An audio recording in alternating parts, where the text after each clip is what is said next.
જય સ્વામિનારાયણ। આજે સાબુદાણા બટેકાની વેફર બનાવવાની છે।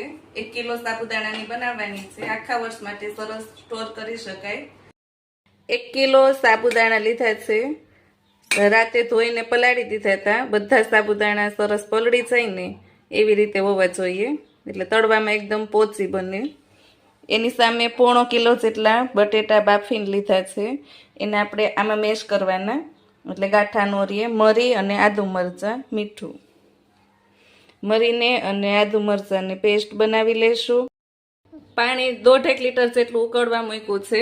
સાબુદાણા કોરા એકદમ થઈ ગયા છે ને, એટલે પાણી બહુ શોષાઈ જાય, એટલે થોડુંક વધારે જ મૂકવાનું।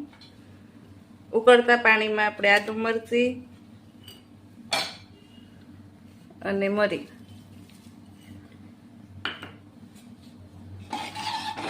સાબુદાણા પાણીમાં નખાઈ ગયા છે અને બરાબર હલાવતા રહેવાનું, નહીતર સાબુદાણા નીચે ચીપકી જાય। બટેટાને આપણે ખમણી લીધા છે અને ખીચામાં હવે સ્વાદ પ્રમાણે મીઠું,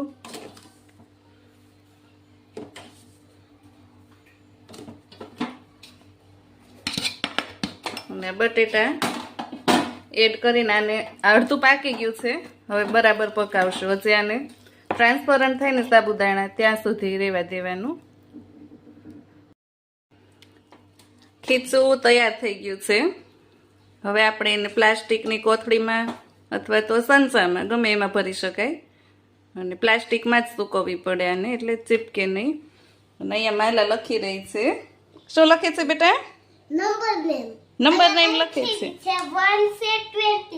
ઓહો, નંબર નેમ લખે છે। બહુ સરસ, લ્યો, વેરી ગુડ। વેફર પાડશું। જાડું એવું પ્લાસ્ટિક લેવાનું અને આ ખીચું થોડું ગરમ એવું છે, એને આમાં ભરી દેવાનું।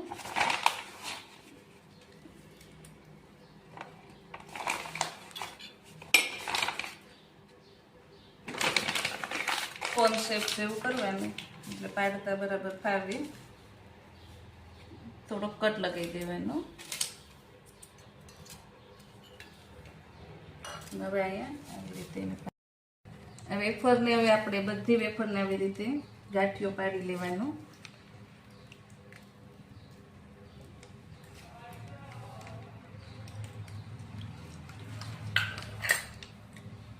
તડકામાં સૂકવી શકાય, છાંય પણ સૂકવી શકાય।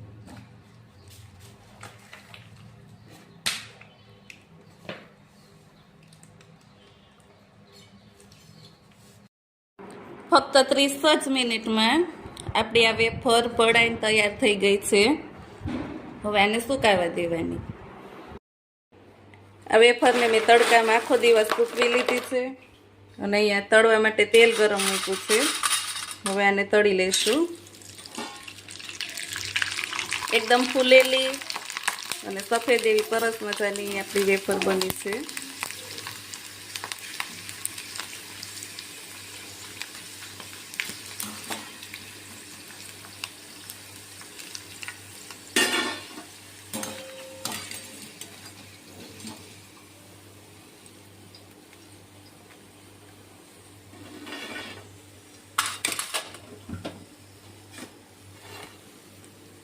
સરસ એકદમ પોચી અને ફૂલેલી એવી તૈયાર થઈ ગઈ છે।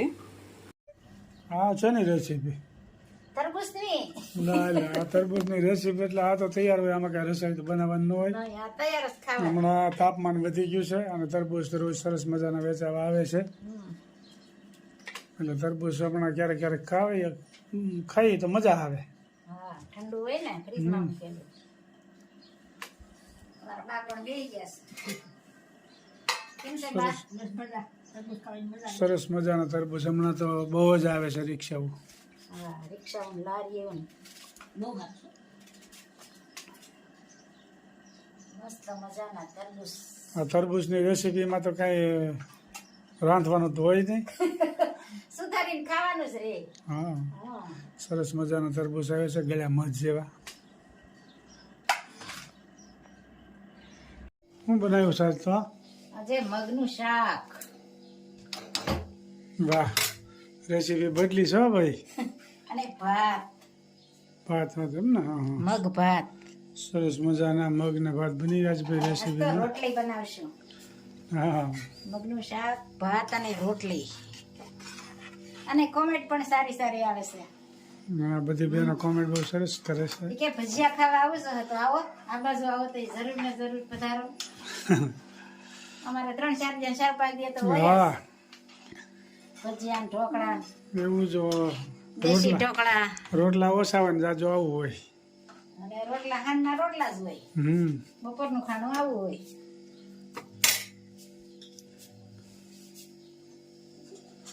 સરસ મજાના મગનું શાક બની રહ્યું છે. અને સાથ મેં રોટલી.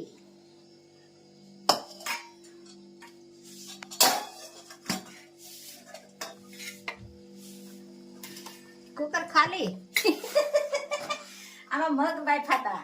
તો સરસ મજાનું બની ગયું શાક. મગ અને ભાત.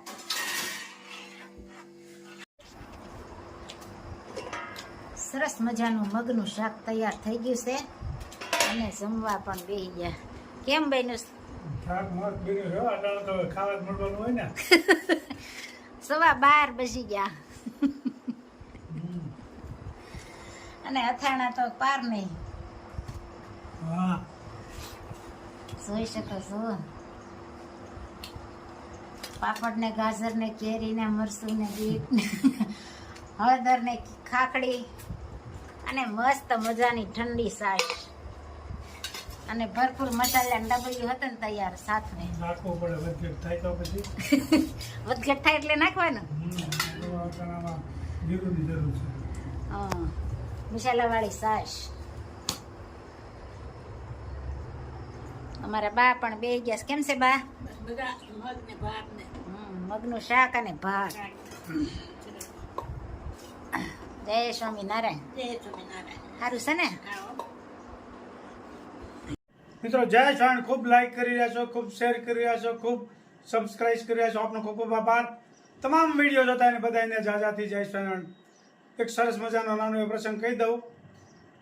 સ્વામિનારાયણ ભગવાન જ્યારે નાના હતા ને, નીલકંઠ વર્ણની જ્યારે નાની ઉંમર હતી ત્યારે વન વિચરણ કરતા હતા ત્યારે માંગરોળ આવ્યા. પછી ત્યાં ગોરધનભાઈ માંગરોળ ગામના છે, એ નીલકંઠ વર્ણિને જોયા એટલે બહુ ખૂબ એને આનંદ થયો. પછી એને ઘડીક વિચાર કર્યો ગોરધનભાઈ કે જમવાનું ક્યાંથી લાવે છે ક્યાંય. પછી ગોરધનભાઈને થોડીક લાગણી થઈ એની ઉપર કે એને જમવાનું આપવું ક્યાં કેમ. પછી ગોરધનભાઈ પૂછ્યું નીલકંઠ વર્ણિને કે કંઈ જમવાનું લાવવું, એટલે કે તાત્કાલિક બને એવું હોય ને તો લાવો, નકર ન લાવતા. તો પછી ગોરધનભાઈ ઘેરે ગયા ને ઘડી થયું ને ત્યાં સુખડી લઈને આવ્યા. પછી ત્યાં નીલકંઠ વર્ણિએ પૂછ્યું સ્વામિનારાયણ ભગવાને કે આ તાત્કાલિક કેમ લાવ્યા. એટલે કે મારા ભાઈનું આજ 12મું હતું એટલે આ મીઠાઈ હતી એ બનાવી હતી એ લાવ્યો છે તાત્કાલિક. એટલે ગોરધનભાઈને નીલકંઠ વર્ણિએ પૂછ્યું કે તમારા ભાઈ ક્યાં છે એ ખબર છે? એટલે કે નહીં. એ કે નર્કમાં છે. એ કે કોઈ દી હોય નહીં. એ કે તો રામાનંદ સ્વામીના શિષ્ય હતા અને એના ભગત હતા, એ કોઈ દી એવું બને નહીં. તો પછી સ્વામિનારાયણ ભગવાને ગોવર્ધનભાઈને સમાધિ કરાવી. ચપટે વગાડીને સમાધિ કરાવીને એને જોયું જમ મારતા હતા અને ગોવર્ધનભાઈને પછી અહીંયા ગયા એટલે ગોવર્ધનભાઈને માર્યા એવું સમાધિમાં એવું બધું દેખાણું. પછી ચપટી વગાડીને એટલે સમાધિમાંથી ગોવર્ધનભાઈ બહાર આવ્યા. એ કે નહીં વાત સાચી છે. તો ગોવર્ધનભાઈ કે આવું બન્યું કઈ રીતે? નીલકંઠ વર્ણિને પૂછે છે. તો કે રામાનંદ સ્વામીના શિષ્ય હતા. રામાનંદ સ્વામીએ થોડુંક સોનું એને આપ્યું છે સાચવવા માટે કે તમે આ થોડુંક સોનું રાખો અને પછી મારે જરૂર પડશે ને ત્યારે પાછું મને આપી દેજો. એટલે થોડોક સમય વયો ગયો પણ પૂતળીબેનનો એમાં મન લલચાણું. એટલે જ્યારે રામાનંદ સ્વામીને જરૂર પડે ને સોનું માગ્યું પાછું ત્યારે પૂતળીબેન કે મને ક્યાં સોનું આપ્યું છે, મને કાંઈ ખબર નથી, તમે મને સોનું આપ્યું નથી ને આવું ફરી ગયા ને આપ્યું નહીં પાછું રામાનંદ સ્વામીને.